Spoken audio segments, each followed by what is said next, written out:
j'ai énormément de questions tous les jours enfin tous les jours, c'est un peu prétentieux. Je dirais de temps en temps, quand je sors une vidéo, il y a parfois des questions qui ressortent.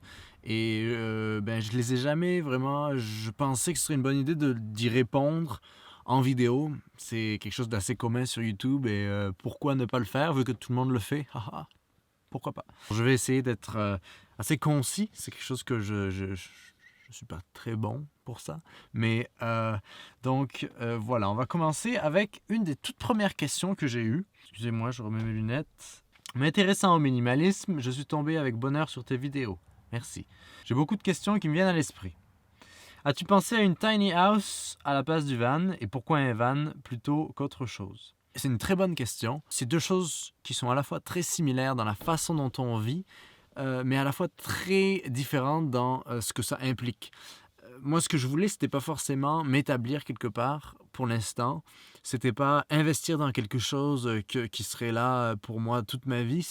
Je pense qu'une tiny house, c'est plus pour quand on est passé la mi-trentaine, alors que le camper van, c'est plus quand on est dans sa fin vingtaine. Je pense que c'est plus pour se donner un ordre d'idée, même si ça dépend énormément des gens et pas forcément, c'est pas une règle, mais ça dépend énormément des gens. Moi, ce que je voulais, c'était juste explorer, me donner le temps d'explorer à droite, à gauche, pour un peu me donner une idée de ce que je voulais en fait. Et également, le fait il fallait que j'investisse dans juste une seule chose. Ça s'adaptait plus à mon style de vie et à ma vie professionnelle également. Comment fais-tu pour laver tes vêtements? Alors, pour laver le linge, c'est très simple. Tu vas à la lavomatique. Et je trouve que c'est quelque chose de super underrated, comme on dit en bon français, parce qu'une lavomatique, c'est très rapide. Et quand on est sur la route, je pense que tous les gens qui sont en voyage de façon assez permanente vous le diront. On devient très habitué à aller au laundromat pour faire sa lessive et son séchage et tout ça. Alors, le parking, le terrain, est-ce que c'est illégal? Alors, techniquement, rien n'est illégal, à part se mettre chez quelqu'un et qu'on ne connaît pas. Et donc, quand je suis en ville, je vais être la plupart du temps dans des Walmart ou dans les driveways. Excusez-moi du terme français, encore une fois. De quand je suis invité chez quelqu'un. Et ça, c'est plutôt cool parce que ça permet de fermer les rideaux derrière. Sachant que quand je vais choisir de ne pas aller dans un Walmart, je vais aller dans la rue. Et à Montréal, par exemple, ce n'est pas interdit de dormir dans sa voiture dans la rue, dans les rues de Montréal. Donc, c'est vraiment... c'est quelque chose que je trouve assez cool à faire parce qu'on dort super bien. Mais quand je suis dans la rue, je peux pas me mettre comme en format camping, avoir tout le van. Il faut que je sois un peu... en anglais, on appelle ça stealth camping. C'est du camping discret. Mais c'est aussi une bonne manière de vivre cette expérience-là. Et le matin, de se réveiller dans un nouveau quartier tous les jours, je trouvais ça assez cool. Je l'ai fait à Montréal, à Toronto, dans d'autres villes. Mais il faut connaître un peu, je dirais, la ville pour savoir les endroits où il y a moins de passages, où c'est un peu plus discret. Donc, ça demande un peu plus d'investissement. Quand je suis hors des villes, ce que j'aimerais faire le plus souvent, mais malheureusement, il faut parfois être en ville pour travailler ou pour faire certaines choses, c'est de trouver des terres publiques, des crown lands, ça s'appelle, pour pouvoir faire du camping gratuitement et surtout être tout seul. Et il y a plusieurs manières de trouver ces endroits-là, par GPS, par certains logiciels que le gouvernement met à la disposition des citoyens. Mais je pense que c'est tellement long à expliquer que ça devrait peut-être être une autre vidéo. Sur juste les Crown Lands, sur ces terres de la couronne qui sont accessibles à tous les Canadiens. Internet, au Canada, ça pue. On a le pire service, je pense, de l'univers. C'est-à-dire que c'est cher et surtout qu'on n'a pas d'offre. Parce que l'offre, elle est très contrôlée. On a 4 compagnies qui se partagent le marché et qui décident des prix. Donc, tous les prix sont les mêmes, tous les services sont les mêmes. Et le plus important, c'est que, on ne peut pas jouir de l'Internet illimité Ça coûte très cher. Moi, par exemple, j'ai 4 gigs pour faire du hotspot et tout ça, et ça me coûte dans les 110$ par mois, ce qui est une de mes plus grosses dépenses chaque mois. Je pourrais couper là-dedans, mais c'est très pratique parfois quand on n'a pas accès à du Wi-Fi de pouvoir avoir cette liberté-là du data. Et 4 gigs, ça va très très vite. Donc, c'est être frugal sur l'Internet également. Donc, ça fait partie de toute l'expérience frugale finalement d'avoir un Internet aussi mauvais. Ah ah, très bonne question. La durée. Combien de temps comptes-tu faire cela? En fait, je me disais, j'ai jamais pensé à cette question-là. Et c'est drôle, quand j'ai embarqué là-dedans, c'était vraiment... moi, toute ma vie, j'ai toujours vu, pas à long terme, mais à moyen terme, d'être toujours sûr, d'apprendre à toujours être un peu sûr de ce que je faisais et préparé tout le temps. Et sans vraiment savoir où j'allais, mais toujours préparé, comme si quelque chose allait se passer, alors que finalement, jamais rien se passait parce que je ne provoquais rien. Et en fait, je me suis pas posé la question. Donc là, si on me pose la question, c'est très dur à dire. Une autre question que j'ai eue, c'est par rapport à l'hiver. Si je resterai là l'hiver, euh, définitivement pas dans l'est du Canada. Ces camper vans-là sont pas faits pour endurer l'hiver qu'on a ici. Pas forcément euh, quand il n'y a pas beaucoup de neige, mais en fait, c'est surtout le sel et la corrosion et les froids polaires qu'on a parfois. Surtout fin janvier, février, c'est là où je pense que l'hiver dans l'est du Canada est très, très, très, très, très dur si on veut vivre dans une voiture ou dans un camper van. Donc, c'est quelque chose auquel je pense tous les jours, où j'essaie d'avoir une sorte de plan. Soit aller pourquoi pas dans le sud et aux États-Unis ou au Mexique.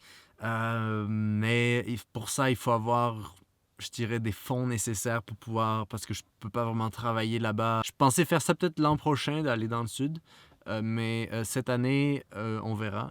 Il y a toujours l'ouest du Canada à Vancouver où il fait pas si froid. Il fait quand même froid.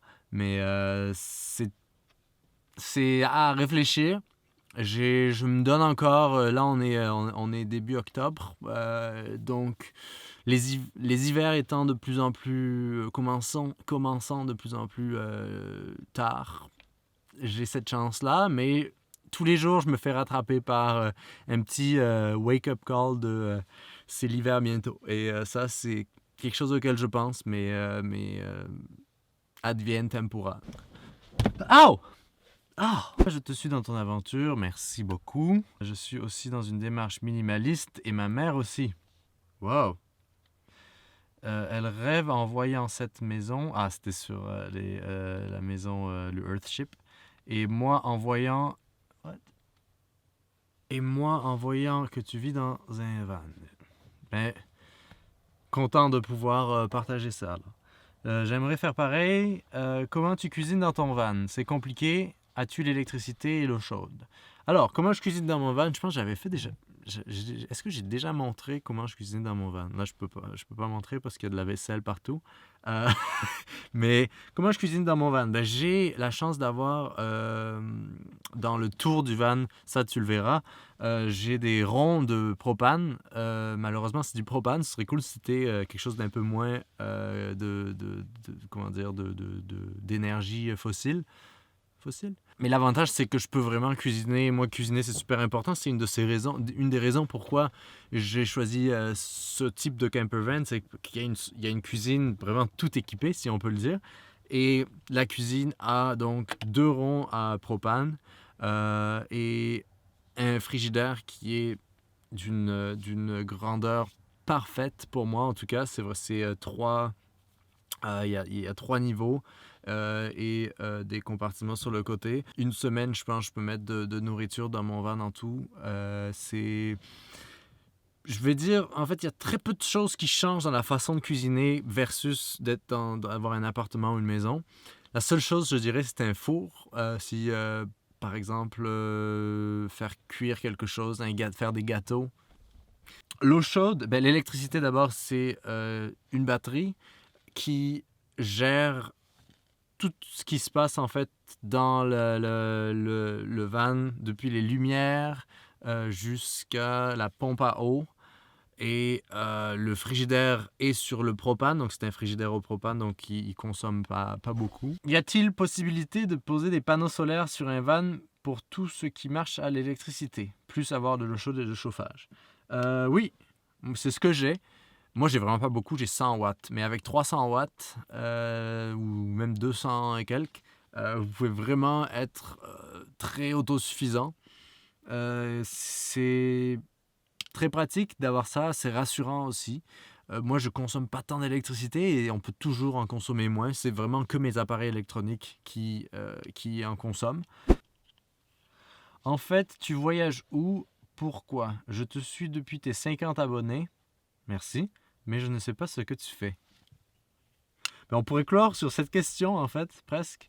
En fait, ce que je fais, c'est très simple. Je suis, on va dire, c'est quoi le mot? C'est dur à décrire, mais vidéojournaliste, pigiste et aussi rédacteur.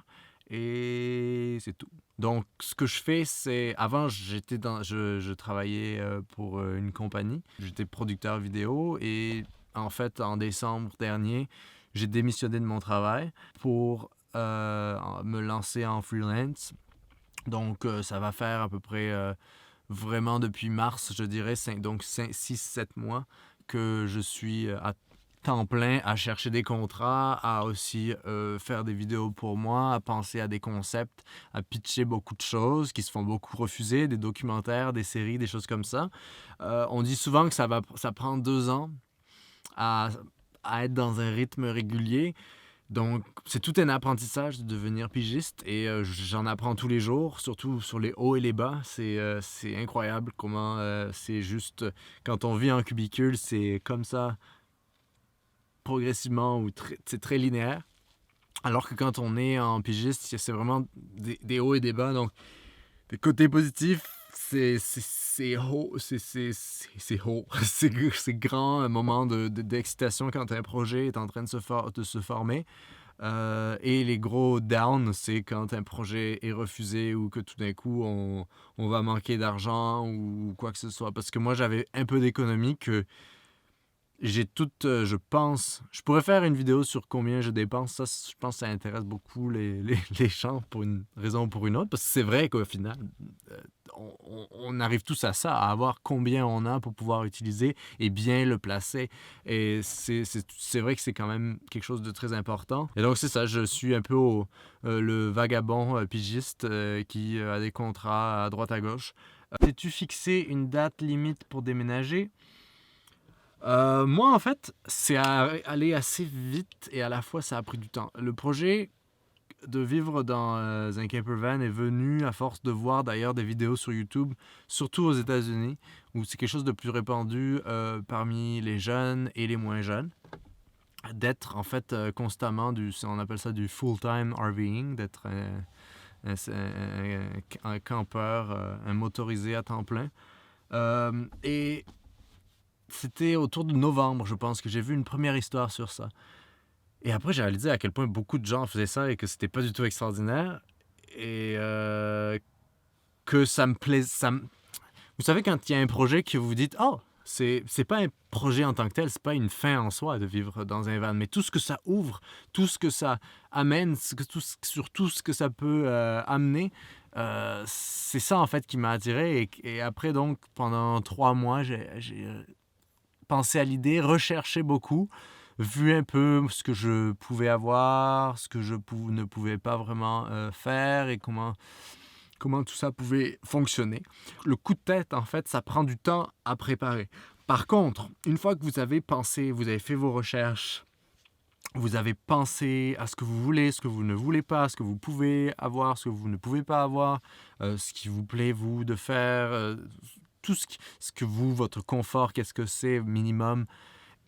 Une fois que toutes ces choses-là, vous les avez plus ou moins réglées, là vient le temps de faire sur un coup de tête, d'avoir un peu cet instinct et de se pousser ou d'être poussé, de trouver quelqu'un qui peut vous pousser et de pouvoir vous lancer. Moi, c'est ça. C'était comme En décembre, j'ai démissionné. J'ai passé 2 mois en fait à réfléchir et à préparer, sachant qu'il y avait l'hiver ici, je pouvais pas vraiment déménager dans le camper van. Et donc après, en mars, me suis mis activement à rechercher des vannes. Je l'ai trouvé fin mars. Et ensuite, ben, vous connaissez la suite. Alors, très bonne question. Penses-tu que ça soit quelque chose de durable? Pourrait-on passer toute une vie dans un van?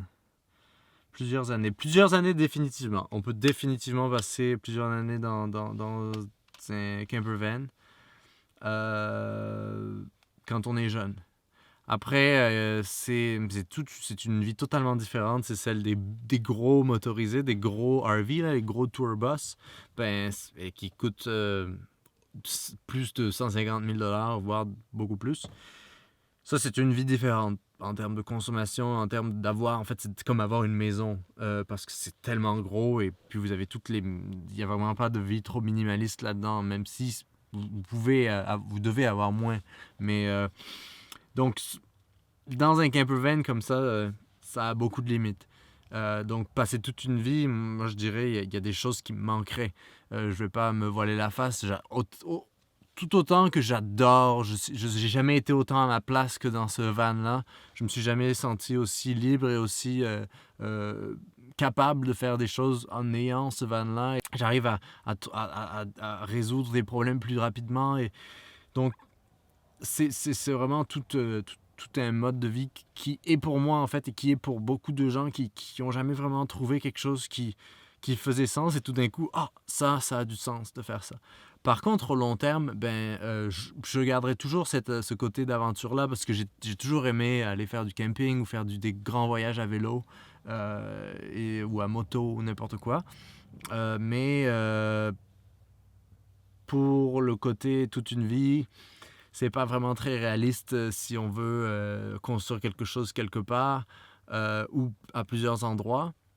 Et je pense, moi, c'est un de mes plus gros défis, finalement, maintenant que j'ai découvert cette vie-là, c'est comment rendre le côté social pour pas être un ermite et pas être un loup solitaire, même si le mot est pas très bien utilisé ici. Comment ne pas, en fait, tomber dans un mode de vie un peu trop asocial, dans le sens que moi, j'ai pas besoin, comme beaucoup d'entre vous, je pense, de société, d'amis ou je ne sais quoi. Mais à la fois, on a un petit cercle d'amis, on a des gens plus proches. Dans la vie, on fait plusieurs choses et on rencontre plusieurs types de personnes. Donc, le fait d'être autosuffisant, finalement, à une limite, c'est le côté sociabilité. C'est quel genre même si on n'a pas besoin de beaucoup, on en a quand même besoin d'un peu. Et c'est ça, en fait, que moi, j'ai pas encore vraiment envisagé, ou pas envisagé, mais c'est quoi le mot en français? Je perds tous mes mots. Figurer. C'est quelque chose que j'ai pas encore figuré. Donc voilà, c'est tout pour les questions et réponses. J'espère que je ne vous ai pas trop ennuyé. Merci de me suivre énormément. Sans vous, il ne se passerait pas grand-chose sur cette chaîne. Donc ça me fait très plaisir de pouvoir partager cette aventure et que finalement, il y a plus de gens que je pensais qui sont intéressés à voir un peu comment on peut juste avoir un mode de vie un peu différent tout en restant des gens normaux. Donc on se retrouve dans une prochaine vidéo. Entre-temps, on peut se retrouver sur Facebook où il se passe pas grand-chose, à vrai dire. Sur Instagram où il se passe des choses. Sur WordPress où il y a des choses à lire. Et c'est tout. Voilà. Et aussi, je sais que vous en foutez, mais désolé pour les gros cernes. Allez, bye, à la prochaine.